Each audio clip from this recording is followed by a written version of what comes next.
네, 제가 시적인 설교 제목을 지었기 때문에 설교 내용이랑 별 상관없을 수 있는데요. 다시 한번 읽어보면 좋겠네요. 시작. 그 눈빛 처음의 따뜻함을 잃어버렸다. 우리 옆 사람 눈빛을 한번 봐주시기 바랍니다. 아직 따뜻한가? 날씨는 춥지만 서로의 눈빛을 보면서 따스한 온도를 좀 확인해 주시고요. 먼저 하나님의 평화가 여기 계신 여러분과 또 여러분이 사랑하는 소중한 사람들의 삶 속에도 함께 하시기를 빕니다. 또한 올림픽이라는 평화의 제전을 진행하고 있는 지금 이 순간에도 여전히 전 세계 곳곳에서 고난당하고 있는 민중들의 현장에 하나님의 평화가 함께 하시기를 간절히 빕니다. 아멘. 오늘 함께 읽은 성서 말씀은 6절에 어둠 속에 빛이 비치라 라고 말씀하신 하나님의 간절함이 어둠 가운데 있는 이 땅의 구석구석을 비추시고 또한 절망과 힘겨움으로 가득한 저와 여러분의 마음을 비춰주시기를 주님의 이름으로 간절히 소원합니다. 아멘. 말도 많고 살도 많았던 평창올림픽이 드디어 시작되었습니다. 혹시 엊그제 개막식 보셨나요? 저도 난생 처음 개막식이라는 걸 봤는데 남북의 선수들이 동시에 입장하면서 한반도 깃발이 휘날릴 때 그 장면을 보는 제 가슴에는 말로 다 표현하지 못할 울렁거림 또 쿵쾅거림 이런 것들이 느껴졌었습니다. 얼마 전까지만 해도 불바다니 경제 공세니 서로를 향해서 그리도 무서운 말들을 주고받던 사이였는데 이제는 서로를 증오하고 혐오하던 그 적대적인 눈빛을 거두고 어색한 웃음이라도 지어보려고 노력하는 것, 그 모습이 참 감동적이었습니다. 대통령하고 북에서 대표로 오신 분들 보니까 좀 어색해 보이더라고요. 뻘쭘해 보이고. 하지만 그들이 이번 기회를 또 이 작은 평화의 불씨를 어떻게든 보듬고 아껴서 살려보려고 안간힘을 쓰는 것 같아서 응원하는 마음이 절로 생겼습니다. 여러분들은 어떻게 보셨습니까? 개막식하고 남한과 북한의 선수들이 공동으로 입장하는 그 광경을 말입니다. 그런데 한편에서는 이 일을 정치적인 쇼라고 폄훼하는 세력들도 있는 것 같습니다. 아마 저도 다른 때 같았으면 그 사람들하고 시각은 달랐겠지만 그렇게 아마 이 올림픽을 응원하진 않았을 것 같아요. 원래 정치는 쇼고 그 올림픽은 전 세계인의 이벤트에 불과하다고 생각했었기 때문입니다. 또 저는 운동을 보는 것도 싫어하고 하는 것은 더더욱 싫어하기 때문입니다. 스포츠는 기본적으로 자본주의랑 밀접하게 연관되어 있는 자본주의의 선전 도구에 불과하다고 저는 생각하고 또 정치적 프로파간다의 주요한 도구라서 그동안 올림픽 개막식을 본 적이 없습니다. 근데 이번에는 좀 봤죠. 왜 봤을까요? 이번에 올림픽을 좀 만나는 제 사정이 좀 있어요. 되게 마음이 좀 여러 가지 생각이 좀 들고 그랬습니다. 그 얘기를 좀 하겠습니다. 이거는 제가 교회를 못 나온 이유랑 좀 연관이 되어 있어요. 저를 이해해 주시는 마음으로 용서해 주시는 마음으로 한번 얘기 들어주셨으면 좋겠는데 제가 요 몇 주에 교회를 잘 못 나왔습니다. 아시는 분도 있겠지만 제가 다큐멘터리 촬영을 하고 있고요. 제가 찍는 분이 멀리 삽니다. 그 김포 쪽에 북한이랑 맞닿아 있는 민통선 지역에 사시는 분이 있습니다. 그분 앞에는 이런 말이 붙어 있어요. 비자양 장기수라는 수식어를 붙들고 사는 89세 노인 부부와 함께 제가 요즘 거의 지내고 있습니다. 그래서 거기 들어가기도 어렵고 나오기도 어렵기 때문에 공교롭게도 이제 주말에 촬영을 많이 하게 돼서 지금 몇 주 동안 교회를 못 나왔죠. 비자양 장기수라고 하면 아마 좀 생소하신 분들도 많이 있을 거예요. 이렇습니다. 한국전쟁 때 이분 같은 경우에는 전쟁 포로로 체포가 됐어요. 52년입니다. 이분이 석방이 되는데요. 언제 석방이 되냐면 95년에 석방이 됩니다. 그럼 감옥에 몇 년을 계셨을까요? 43년 가까이 42년 10개월을 이분은 감옥에서 독방 생활을 하게 되죠. 0.75평밖에 안 되는 그곳에서 독방 생활을 하고 출소를 하게 됩니다. 그러니까 43년 정말 오랫동안 감옥에 있었죠. 그러니까 장기수라는 말이 붙는 거고요. 그 앞에는 비전형이라는 말이 붙습니다. 왜 비전형이라는 말이 붙을까요? 이분이 한국전쟁때 체포될 때는 원래 어느 나라 사람이 있어요. 북한의 사상과 이념을 지향했던 사람이에요. 그러다 남쪽에서 체포가 됐잖아요. 그러니까 남쪽의 감옥에 갇혔잖아요. 그러니까 남쪽에서는 이 사람에게 뭘 강요하겠어요? 북한 체제를 배신하고 남쪽으로 전향을 해라 라고 얘기하는 거예요. 자유주의 대안으로 돌아와라. 북한 체제를 부정하고 남한으로 전향을 해라. 근데 이 사람 이름 앞에 비전향이라는 이름이 붙었잖아요. 왜 그랬겠어요? 43년 동안 전향을 하지 않았다는 거예요. 43년 동안 자기가 원래 지향했던 그 신념을 버리지 않았다는 거예요. 근데 놀라운 사실은 그 신념을 버리지 않은 거를 43년 동안 아무도 주목해주지 않았을 거 아니에요. 북한에서도 이들의 존재를 몰랐고 남한에 있는 대다수의 사람도 이들의 존재를 몰랐을 거 아니에요. 이 사람은 혼자서 독방에서 감옥에 있으면서 자기와 비슷한 처지에 있는 몇몇 분들하고 통방이라고 얘기하거든요. 이렇게 벽 두들겨가지고 서로 얘기하는 통방의 그런 모스보호 같은 암호로 대화를 주고받으면서 43년을 견뎌왔던 사람입니다. 43년간이나 감옥에 갇혀있으면서 전향을 하지 않은 사람이나 또 전향을 하지 않았다고 43년이나 아무 죄를 짓지 않은 사람을 가둬놓은 이 세상이나 참 놀랍고 안타까운 시간이다 이런 생각을 제가 이제 이분하고 지내면서 많이 하게 됩니다. 43년 동안 0.75평밖에 안 되는 그 작은 독방에서 지내면서 이분이 어떤 마음을 품었을까 이게 제일 궁금한 거죠. 사실 잘 모르겠습니다. 같이 제가 지금 한 달 동안 같이 살면서도 아직 모르겠어요. 이게 어떻게 그게 가능한가. 그 누구도 인정해주지 않고 그 누구도 뭐라 하지 않았을 텐데 어떻게 43년을 거기서 그 별것 아니잖아요. 그냥 여기서도 좀 이 남한도 살만한 나라이네요. 뭐 이 정도를 요구하는 거거든요. 엄청난 걸 요구하는 게 아니에요. 근데 그걸 안 하는 거거든요. 그 전향서 사인 하나를 안 해서 43년을 감옥에 있었던 분인데 어떤 것이 도대체 이분을 그렇게 43년이나 자신의 온 인생을 바쳐가면서 아무에게도 인정받지 않으면서 그렇게 자신의 신념을 지키게 했을까가 제가 제일 궁금한 부분입니다. 신앙인으로서 너무 궁금해요. 사실은 아직은 그 답을 찾아가고 있는 과정에 있습니다.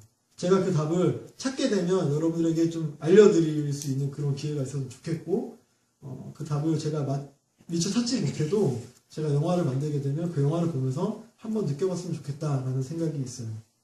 아무튼 제가 그런 분하고 있었기 때문에 이번 올림픽을 준비하고 기대하는 그분의 열망이 저한테 많이 와닿았을 거 아닙니까? 그래서 저한테도 이번 올림픽이 좀 특별하게 느껴졌습니다. 왜냐면 안 선생님 같은 분이 이 한 분이 아닐 거 아니에요. 얼마나 많은 분들이 73년의 이 분단의 시기 동안, 이 분단의 세월 동안에 한반도를 살아가는 수많은 사람들이 얼마나 많은 아픔과 우여곡절을 가지고 있었겠습니까? 90이라는 이 어르신의 소원은요, 43년 전이나 지금이나 자나깨나 이분의 소원은 통일입니다. 한반도의 통일을 위해서 그동안 죽임을 당하고 억울하게 고통을 당하고 가족과 또 사랑하는 사람과 이별해야 했던 영혼들이 얼마나 많이 있었을까. 그 세월을 헤아리고 마음들을 헤아리다 보니까 저에게 이번 올림픽 단일팀의 모습은 그저 정치적인 쇼가 아니게 다가왔습니다. 수많은 영혼들의 간절한 기다림이었고 염원이었고 수천만의 절실한 기도의 결과라는 그런 사실을 제가 이번에 느꼈다는 거. 지구상에 유일하게 남아있는 분단 국가가 어디입니까? 우리나라죠. 이 우리나라의 통일을 위해서 여기 앞에 계신 여러분들은 얼마나 기도하면서 평상시에 살아가고 계신지 여쭤보면 아마 저도 마찬가지죠. 할 말이 별로 없습니다. 그렇기 때문에 저희는 이번 올림픽에서 남과 북이 손을 맞잡고 한반도길을 휘날리는데 어찌 보면 무임승차하는 거랑 똑같아요. 하지만 그럼에도 불구하고 곳곳에 보이지 않는 곳에서 이 민족의 통일을 위해서 이 평화의 문제를 위해서 붙잡고 정말 절실하게 기도했던 사람이 많이 있다라는 거죠. 우리의 소원은 통일이라고 노래를 부르긴 하지만 절실한 기도를 하지 못했던 우리를 대신해서 정말 이 땅의 통일과 이 땅의 평화를 위해서 기도했던 그 절실한 사람들이 너무나 많이 있다라는 겁니다. 기도하지 않는 사람, 기다리지 않는 사람에게는 그저 하나의 이벤트에 불과할지도 모르겠지만 절실하게 기다렸던 사람들에게는 남북이 서로 손을 맞잡고 하나의 깃발을 휘날리는 이 일은 엄청난 사건으로 다가오는 것입니다. 이것은 단순히 지금 제가 하는 얘기는 정치와 통일에 관한 이야기만은 아닙니다. 우리 신앙의 자세에 대한 이야기도 이와 같다라는 말씀을 드리기 위해서 이 얘기하는 겁니다. 저와 여러분이 예수님의 다시 오심을 어떤 마음으로 기다리고 있는지, 또 이 땅을 향해서 전속력으로 다가오고 있는 하나님의 나라를 어떤 자세로 맞이하고 있는지 한번 돌아봤으면 좋겠습니다. 우리 민족의 죽고 사는 문제도 이렇게 무감각한데 우리 눈에 보이지도 않는 구원과 하나님의 나라에 대한 문제를 우리가 어떻게 제대로 고백할 수 있겠습니까? 바라기는 이번 올림픽을 열심히 보시라는 말씀을 드리는 건 아닙니다. 남북 단일팀을 추진한 남북의 위정자들을 지지하라는 말씀을 드리는 것도 아닙니다. 다만 이 땅은 여전히 분단되어 있다는 사실을 잊지 마시고 하나님께서 이 땅을 바라보시며 어떤 마음과 어떤 안타까운 마음을 품으실까 신앙인으로서 함께 고민하고 또 기도해야 한다는 말씀을 함께 나누고자 이 말씀을 드립니다. 오늘 말씀은요, 성서 말씀은 바울 사도가 복음은 가려져 있다라는 말씀을 우리에게 하고 있습니다. 복음의 특징이 신기하게 가려져 있어요. 그러니까 많은 사람들이 복음이라는 게 단순한데 굉장히 그걸 찾기 위해서 노력하는 사람들이 많잖아요. 신천지라는 이단이 왜 요즘에 뜨고 있느냐? 신천지를 봤더니 거기는 비유를 굉장히 많이 사용하더라고요. 성서에 나오는 그 비유들을 어떤 그 비유 안에는 비밀이 담겨 있다고 이야기를 하면서 그 비밀을 하나씩 가르쳐줍니다. 재밌는 건 뭐냐면 제가 이번에 들은 이야기는 그 마일리지를 많이 쌓을수록 레벨이 올라갈수록 다른 사람이 알지 못하는 그 비유의 비밀을 알게 된다는 거예요. 그래서 아무한테는 알려주지 않는데요. 어느 단계를 성경 공부를 한 사람에게는 더 높은 비유의 단계를 알려준답니다. 그러니까 사람들이 그거를 알려고 그렇게 열심히 하는 거래요. 내가 그거를 듣고 정말 트렌디하다고 생각했습니다. 왜 우리 기독교는 그게 없는가. 되게 단순하잖아요. 예수 믿으면 천국 간다고 하는데 신천지는 그게 아니라고요. 이 비유의 비밀을 하나씩 알려준대요. 근데 사실은 비유의 비밀이라는 게 뭐가 있겠습니까? 사실 그건 가짜인데 물론 2000년의 비유의 역사가 있습니다. 이 성서의 말씀을 비유로 해석한 2000년의 역사가 있어요. 그렇기 때문에 신천지 같은 어떻게 보면 사입이라고 표현할 수 있지만 이런 사람들이 이런 어떤 위력을 발휘하는 이유는 이 비유는 되게 단순하게 폄하할 수 있는 건 아닙니다. 하지만 그건 진리가 아니에요. 진실은 아닙니다. 비유가 다가 아니죠. 근데 중요한 거는 이 비밀을 푸는 재미. 이게 사실 우리 신앙에서 굉장히 좀 중요하잖아요. 오늘 바울도 얘기하는 거예요. 복음이라는 건 가려져 있다는 거예요. 가려져 있다. 그렇기 때문에 많은 사람이 이 복음의 핵심과 중심을 파악하기는 쉽지 않다는 거예요. 근데 파악하기 쉽지 않느냐? 그건 아니에요. 오늘 보십시오. 말씀을. 파악하는 게 쉬운 건 어려운 건 아닙니다. 왜냐하면 하나님께서 우리를 그걸 알려주시는 지식의 빛을 우리에게 주셨기 때문에 어둠 같은 깜깜한 이 암흑 속에서 하나님은 빛을 주셨거든요. 그리고 우리가 알잖아요. 하나님이 우리를 사랑한다는 사실을 우리는 알고 있잖아요. 하나님이 우리를 구원해 주실 거라는 사실도 우리가 알고 있잖아요. 하지만 그것이 우리 일상생활에 막 가슴에 절절하게 다가올 때가 몇 번이나 있습니까? 매번 하나님 나를 사랑하는구나. 매번 우리는 구원받았구나라고 느끼지 못하죠. 그것이 감춰져 있기 때문이에요. 무엇 때문에 감춰져 있느냐? 오늘 바울은 얘기합니다. 이 세상의 신이 우리로 하여금 복음의 빛을 보지 못하게 막고 있대요. 이 세상의 신은 여러 가지겠죠. 여러 가지 모습으로 우리가 알고 있는 복음을 계속 왜곡시키고 변형시킨다라는 거예요. 그러니까 우리가 알고 있는 복음이 계속 바뀌어요. 그러니까 우리의 처음의 마음가짐도 계속 바뀝니다. 수정님 같은 경우는 지금 이제 우리 교회를 오신 지 한 달이 안 되셨기 때문에 많은 설레임과 수정님 맞으시죠? 크리스탈? 많은 설레임과 그런 어떤 새로운 느낌들이 있을 텐데요. 이 느낌들이 얼마나 갈 것 같으세요? 사실은 여러 가지 중심과 진실을 붙잡고자 하는 노력이 없으면 이것들은 계속 흔들립니다. 이 느낌들은 사라져요. 그래서 결국 남는 것은 껍데기만 남게 됩니다. 그건 사실은 꼭 신앙뿐만이 아닙니다. 종교도 마찬가지고 그 다음에 이념도 마찬가지고 사상도 마찬가지고 우리의 생각도 마찬가지. 옳다고 생각하는 것은 변하기 마련입니다. 따뜻하고 생각하는 이 기운은 언젠가 바뀝니다. 영화 이야기를 하나 하려고 하는데 굿바이 레닌이라는 영화가 있습니다. 네, 보신 분 계세요? 굿바이 레닌?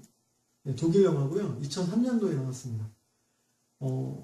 우리나라 흥행 제일 많이 한 영화가 무슨 영화지? 어떤 영화일까요? 뭐 그 명량 뭐 이런 영화잖아요. 네, 독일에서는 흥행 제일 많이 한 영화 이 굿바이 레닌입니다. 우리나라 명량 같은 건데 동독에서 통일이 되는 그 시대를 다루고 있어요. 열렬한 공산당원이었던 어머니가 있습니다. 근데 이 어머니가 아들이 시위를 해요. 민주화 시위를 하다가 경찰에 잡혀가는 모습을 보고 쓰러집니다. 그 심장마비에 걸려요. 그래서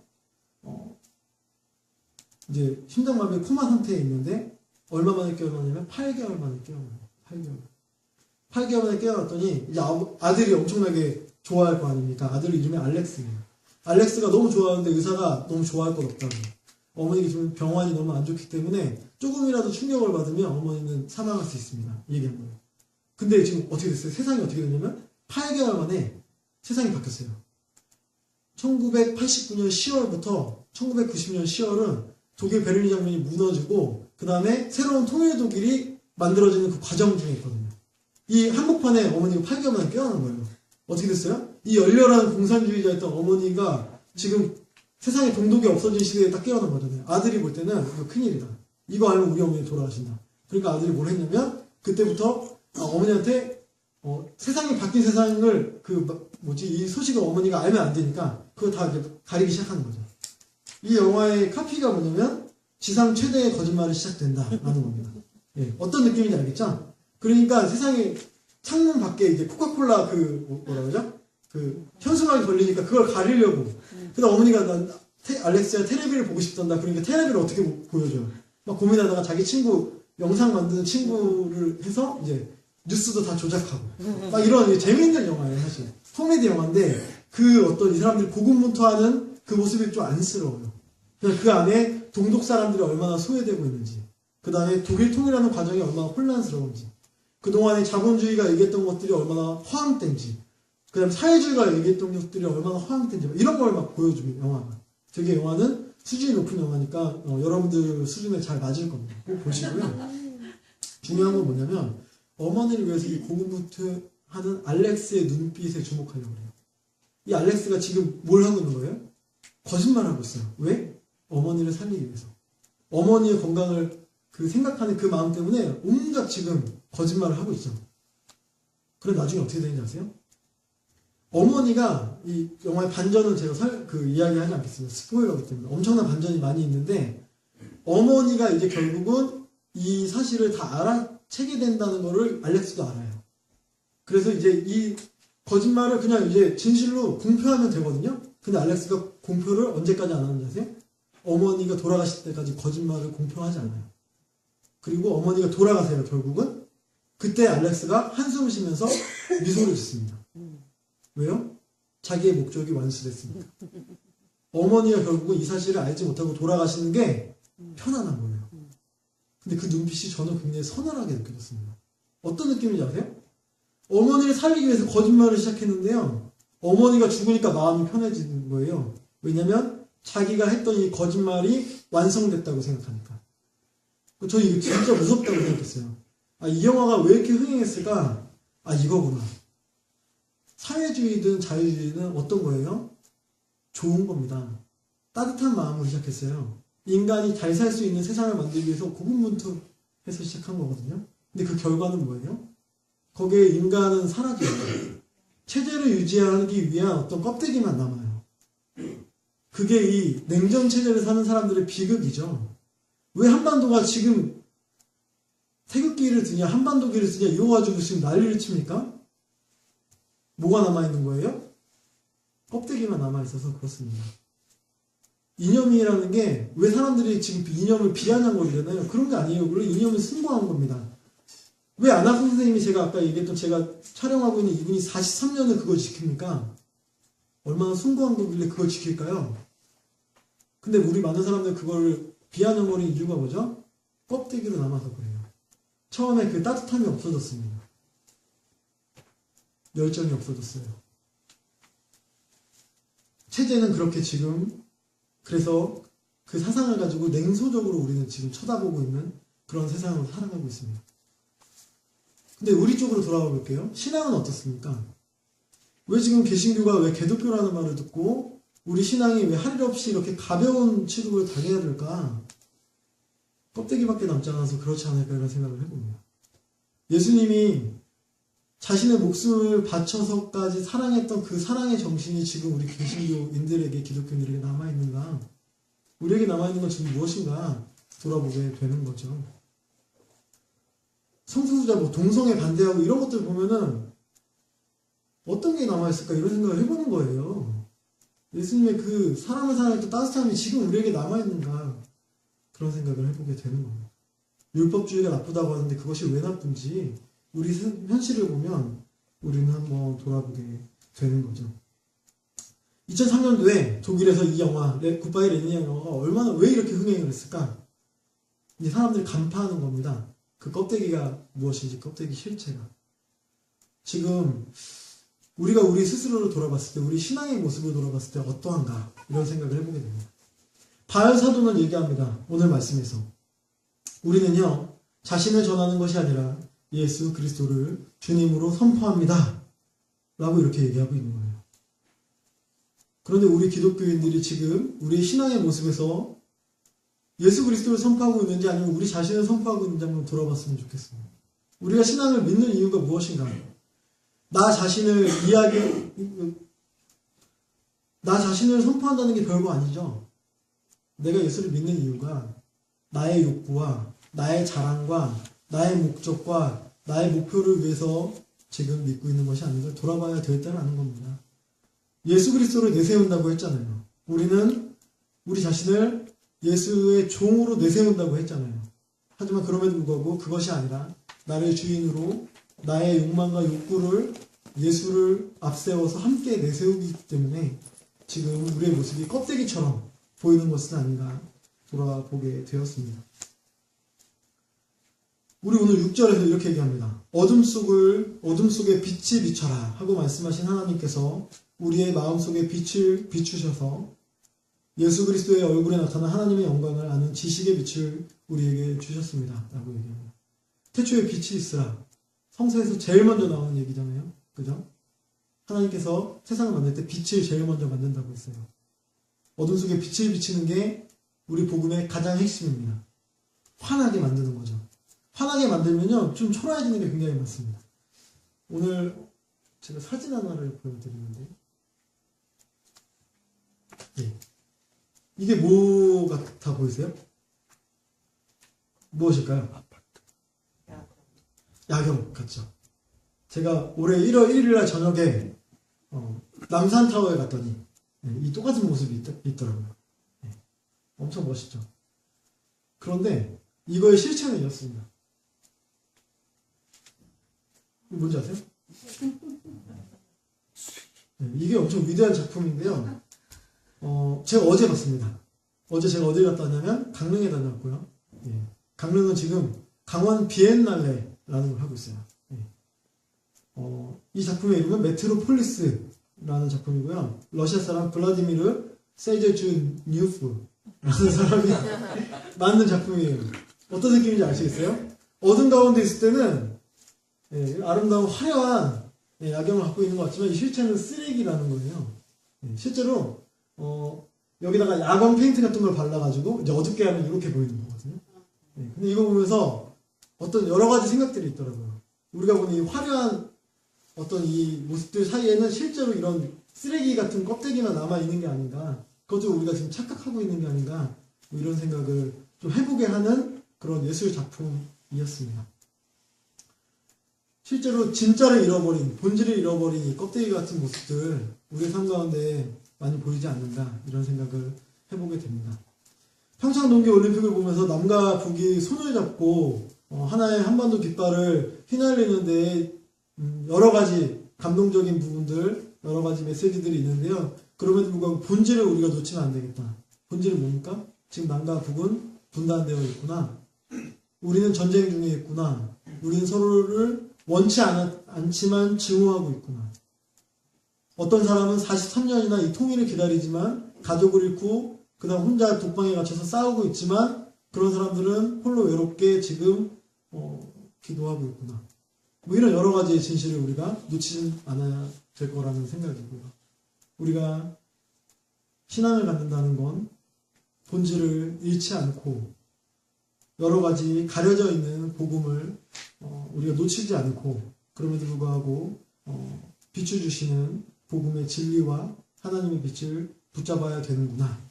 그런 마음들을 다시 한번 되잡게 되는 겁니다. 여러분이 간직한 처음에 따뜻한 그 따뜻한 느낌들, 따뜻한 신앙의 어떤 기억들, 그것이 무엇인가 한번 돌아봤으면 좋겠습니다. 아까 얘기했던 알렉스의 눈빛 정말 서늘했거든요.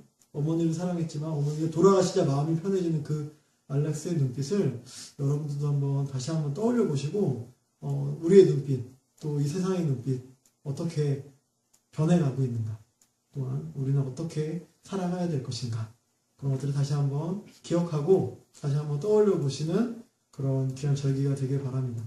오늘 주연절 마지막 주일이잖아요. 주연절 무엇이냐면 예수님이 이 땅에 나타났다라는 뜻입니다. 왜 나타났는지 이 본질, 껍데기만 기억하는 것이 아니라 본질을 생각할 수 있는 저와 여러분이 되기를 주님의 이름으로 간절히 소망합니다. 아멘.